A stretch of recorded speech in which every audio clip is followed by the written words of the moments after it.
suspense or wanting to read on and know how the story is going to work out and end. It's when you before you write a story, it's important that you write it in your head first. Think of a good beginning, a good middle, a good end, how it develops, and above all, you have to have an interesting character. It's got to be about someone interesting, and you sort of plan it beforehand, so that the actual writing is not difficult. So then it's a matter of putting it into words and in good sentences and making it interesting. So even with a story, the tension will then come by itself, if you've planned and worked out the story beforehand. See it in your head like a film. Visualize it. Thank you so much. So I wanted to get some of my books. Yes, but could you just wait for that? After the event, we will definitely get a photo and your book signed. Yeah, there's a book signing. Can I turn to Tonishta Nondi of Indus Valley World School to come up and put her question? Tonishta is in class 8.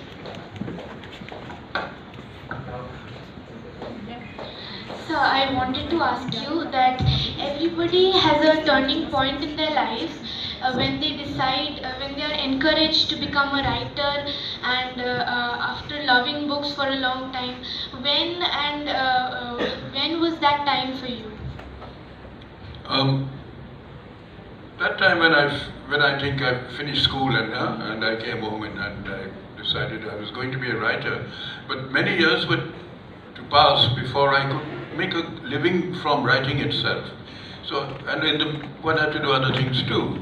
And all my life I must have given up at least half a dozen jobs so that I could go back to full-time writing. I always wanted to write all the time, and not just in bits and pieces or whenever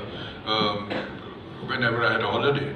So I occasionally had to take a job to make a living, but as soon as I could, I would throw it up and go back to writing. As soon as I had the confidence or got something accepted and published. So it was like that for many years. So I think a particular turning point is hard to pinpoint. Maybe the day I got on the ship and came back to India, that was a turning point.